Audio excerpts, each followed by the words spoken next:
This video is sponsored by OneFootball, the app that keeps you up to date with all the transfer news, stats, and all the great stuff about football. Download it in the link in the description down below, and it'll help us out greatly. Thank you very much.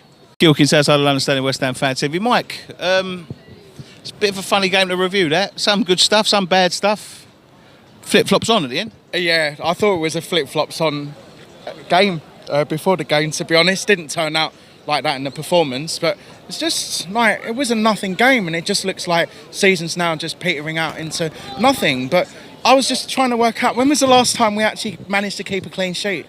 It's like, was it Newcastle at home? Was that back in what, January, February? I'll be honest, I can't remember. I mean, like, I don't really think like either side played well enough to have won the game.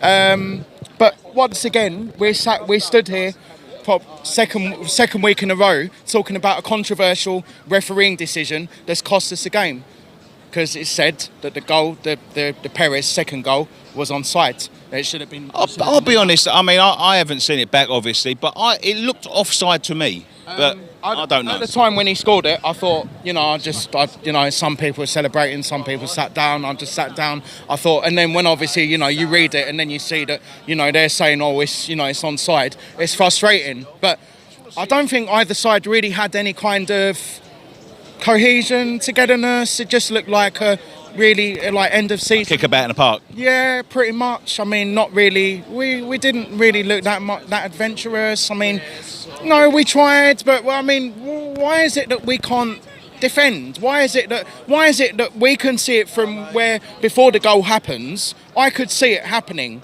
that we go 2-1 up, and then I said, oh, we're giving them too much space, What goes and happens? Less than 2 minutes later, they go and score the equaliser, and there's a well-taken goal. So what is that, Mike? Is that tactical naivety? Is it concentration? Lack of concentration. If a football game lasts for 90 minutes plus, there was 5 minutes added on at the end. So why is it we stop playing? I don't get it. It's really frustrating. I mean, so many people have said to me this week, oh, I don't know, they're trying to be sort of on the fence and say like, oh, we're probably going to get a draw. I came here today trying to be a bit positive and think, we're going to get the win today. We'll try and, finish the season off on a high. But we can kiss goodbye to even like trying for that 7th place now, because we ain't going to get anywhere near 7th. I mean, I think the best we can probably get is about 10th or 9th, isn't it? Depending on what other results go. You can't really say that there was any I don't think anyone played like brilliantly. I mean, Fabianski done what Fabianski does, right? But I don't think anyone really you can't really say from our side. No standout performance. Mikel Antonio. He's coming back good. I mean, obviously he was really good against when he come on as a sub against Man U last week. I don't think that Pellegrini right now. I mean, I'm sort of still scratching my head thinking what's going on with Diop, because no one's had an explanation for it at all. Is he just taking him out of the firing line? Usually you only take a player out of the firing line for about 1 or 2 games. How many games has that been now? 3, 4 games? So that's like what, since the Chelsea game he's not played, isn't it? Or was it before then? So I don't know what's going on there. And he's meant to be our best defender.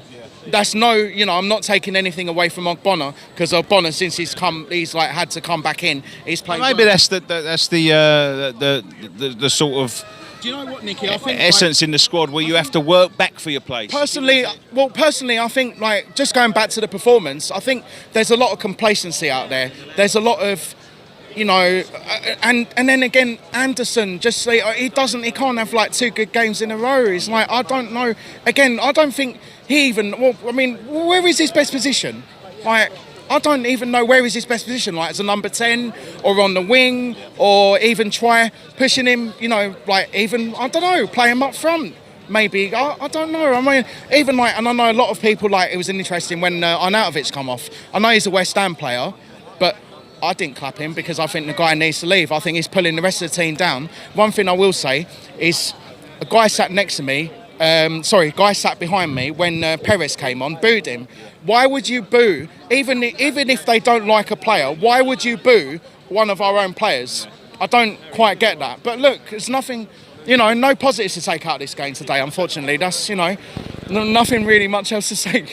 All right, mate, we'll leave it there then. Thanks very much, mate. Cheers. Thanks a lot. Cheers.